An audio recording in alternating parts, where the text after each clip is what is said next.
Manual. Thomas promises that there is only one more speech remaining in what could be considered dull. This project is the proposal, a call to action in light of the facts presented.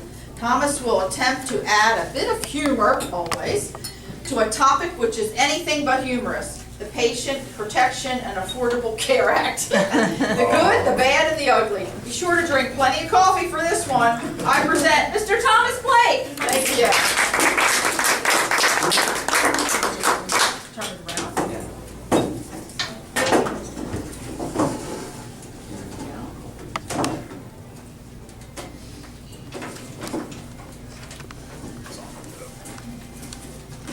I haven't started yet. Of course. Can you see that? Okay. This is for you, because you can't see it. Do you have something? Oh, I can't see it. Okay, thank you. Okay, good. You can't see it either. And if you're in the back and you can't see it, I have some more. Cool.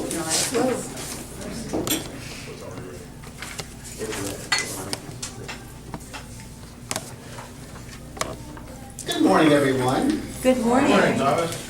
I love the word of the day. This is my proposal, persuasive speech, so I will definitely inveigle you to take action by the end of this speech. Now, this is a technical manual, and I don't know much about computers except how to make them crash. So I talk about tax and law topics because I'm a CPA, which is also somewhat technical as well. So we're going to talk about the Patient Protection and Affordable Care Act. It won't take you very long to know where I stand on it, but I'm going to be very nonpartisan as I present this presentation. Possibly.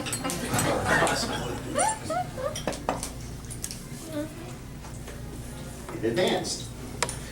First, the title actually is the Patient Protection and Affordable Care Act, the good, the bad, and the ugly.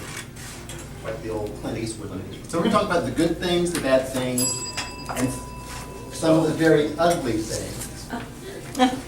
The first ugly thing we're going to talk about is the various waivers that have been granted. Now, these waivers are legal, they're in the bill, that's not a problem, but they have been given, and this is as of December 2012, so just in the first year or so, there were 222, and they were given to businesses and unions. So I have in red, businesses and unions basically get favorable treatment. A lot of this is being able to offer plans that are not qualified type plans, but the administration is saying, well, we like you unions and we like you businesses and we want to curry favor, so we'll let you keep giving these plans. The president had said at one point, if you like your insurance, you can keep it. Turns out kind of not to be true unless you're a union or a business, and then you get a waiver and then you can keep your plan. The next provision is going to be that you can keep your children on your policy until the age of 27. I think this is a good thing.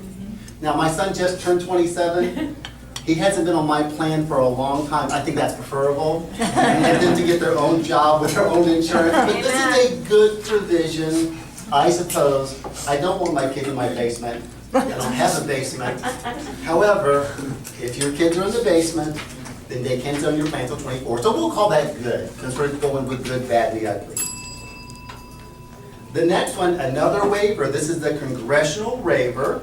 The law specifically said that Congress and their staff had to go on the exchanges, which are supposed to be up and running on October 1st, and that Congress and their staff, would get no federal subsidies. Whoa. Well, that changed on August 1st. In red, I say unilaterally.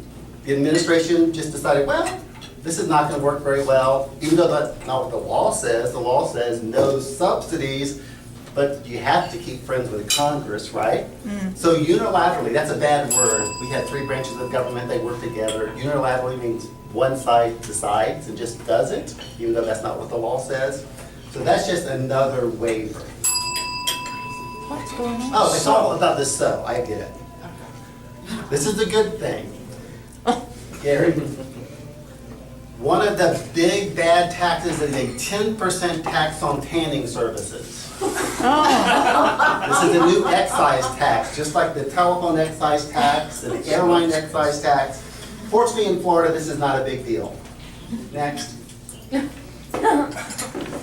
But there are lots and lots of other new taxes, and these are effective this year. Now notice, I say, don't worry, this will only affect evil old rich people. Mr. President, I'm not old.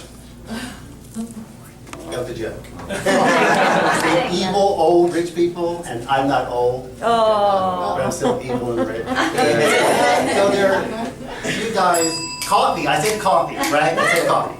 Anyway, and these are new taxes on, it's called a Medicare tax. It's on earnings if you make more than $250 or $200 as an individual. And on unearned income, if you, again, make those levels. So again, it's only for evil old rich people. I'm not old. Doesn't apply to me. Next. There is a refundable premium assistance credit. This is effective next year. This is not for evil old rich people. This is for good, young, poor people. Oh. So that's the opposite of evil old rich people, okay? This would be kind of like for Trace. Okay. Now, Robin Hood would love this provision of the law. What did Robin Hood like to do? Steal from the rich. Take Give to the from the poor. rich and give to the poor. And basically, that's what this does. The other part takes from the rich, and this part gives to the poor. So this, we're going to call this the Robin Hood rule. And we could say that's good, we could say that's bad, we could say that's ugly. We'll just leave it at that. The employer mandate. Okay, now in the law, this is in the law effective January 1st, 2014. This requires employers with at least 50 full-time equivalent employees to provide health insurance to their employees. Now the definition of full-time is not the old 40 hours, it's 30 hours. Now, I go to a convenience store in Maitland, and last January, was a year ago, one of the clerks said, you know, they just told us, we got a memo from corporate, there will only be 2 people in every store that works 40 hours. Everybody else will be 29 and under. 29, right. Now, these are the people most on the cusp financially. This law is gonna hurt them. But not to worry. Don't worry about it. You know why?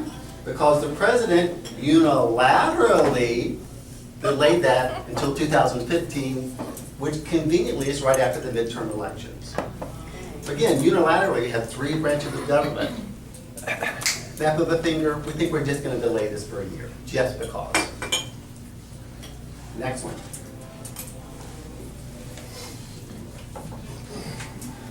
This is a new one. This was supposed to be effective next year. A limit on out-of-pocket expenses. Just a few weeks ago, maybe last week, unilaterally, I believe the Department of Labor, I said the president with the Department of Labor, decided to delay this for a year. So basically, this was a very good provision of the law. It was a very good provision of the law without the word so. And it would limit your out-of-pocket expenses. Well, the insurance companies didn't like that, and they have a big lobbying group, of course, so you can't make the insurance company mad. No. So it was delayed for, oh wow, it was delayed for a year. The next one is the individual mandate. We had an employer mandate and we have an individual mandate. This is also effective next year, 2014. You have to pay a penalty if you don't have approved health insurance. And it starts out very low, $95, but then it goes up year for year. It's not really $95, it's $95 or a percent of your income. Oh. So for example, let's say we're in 2014, it's 2.5%, and you make $40,000. It wouldn't be $395, it would be $1,000. And $1,000 to a lot of people, including me, is a lot of money that you would not otherwise have. Don't worry, if you're poor, your taxes will not go up, according to the administration, Except John Roberts said this is a tax, so I guess your tax did go up. Just kind of circular, okay? Now, this was not postponed. Now, the employers got off the hook for a year. Individuals don't get off the hook for a year. Next. There is a new 40% excise tax on Cadillac plan insurances. This is not until 2018. The unions don't like this. I anticipate this will never be enacted because the unions don't like it now. Next, just the cost. The original cost over 10 years was $940 billion. That was in 2010. That was up 3 years later to $1.76 trillion. So the cost tripled in 3 years, the cost estimate. Next. What's wrong with this picture? The delays went to unions, businesses, big insurance, and by you, there's an X. The individual mandate stands, although you're not going to get anything from your employer to pay for it. So this is the call to action to inveigle you to do something. So what can we do? Now, if you're like me, you could throw up your hands and say, we can't do anything, we're stuck, oh well. Elections have consequences. But at a minimum, we should delay the individual mandate. If unions, insurance companies, and companies get a delay, why can't we as individuals? That would just make sense. Really, it should be repealed and replaced. It's just a very complicated law, very hard to implement. Now, Republicans are great about repeal, they're not so great about replace.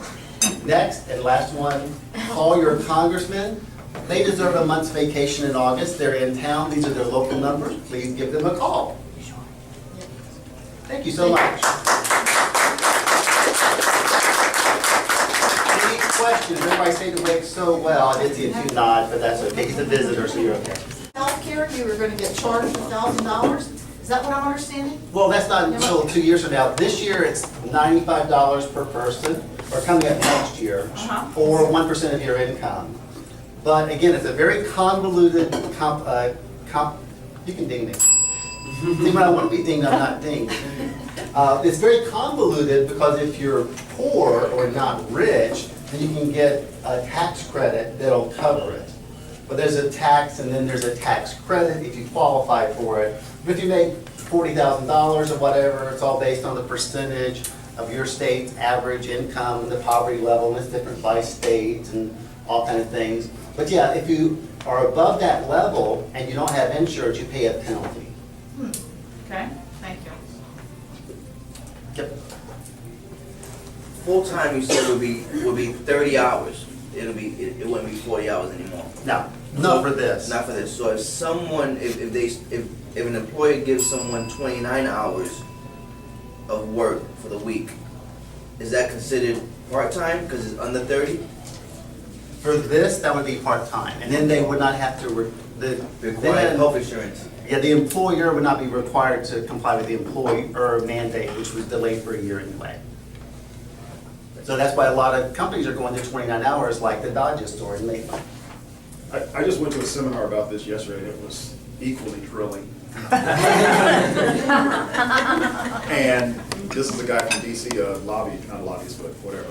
And what he told me is that, to answer your question, and I'm not trying to steal your thunder, No. but it's full-time and full-time equivalent. So if you have 10 full-timers and 50 part-timers, they equivalent, or whatever the word is, those part-timers to a number of full-timers. So there could be some penalty there. as You well. gave a speech about that. Yeah, I just went through this with my Subway client. What they do is for all the people, they add up the full-time equivalents to get to the 50. And then if you meet the 50, then you go back to the 30 hours per week and only provide insurance for those that are 30 hours a week. So you can have a lot of 29-hour people. When you add them all up, you get to the 50. But because they're 29, this is very circular. You don't have to provide insurance. So the equivalent goes up, but then you don't have to provide it if they're under 30. So last question. I have Just- my own insurance through Blue Cross, just an individual plan, and we recently had to make a change because my husband got insurance at work and I didn't want to go on it. But they said my insurance, my whole plan was going to change. Could be. And I wasn't going to be able to keep the plan that I had. Awesome. Yeah. I see So a lot, that's- yeah, I see a lot of people now, United sending out letters saying, get your clients in here now, so they can lock in for a year. So that either means rates are going up or they're going down. Rates are going up. Yeah, most So you're likely. talking like 50 to 100%, Could be. Could be. sometimes even Well, I'm more. glad the Affordable Care Act took care of us. Yeah, there's really not much in the way of patient protection. There are lots of new IRS agents, no new doctors. And it's not really very affordable either. Wow. Unless you're getting it for free, then it's very affordable. Just so you know. But there are those- subsidies. That's what I'm saying, there are subsidies. There are the phone numbers. Now notice I have a D or an R behind the names. So if you're welcome. So if you call one with an R, you want to say, hey, repeal and replace. And they'll say, hell yeah. Oh, absolutely. Now if you call Alan Grayson or Bill Nelson, say, hey, you know what, we need to delay the individual mandate because of all the breaks given to everyone else. You just have to know how politicians are. Creepy. Okay, thank you so much. Thank you.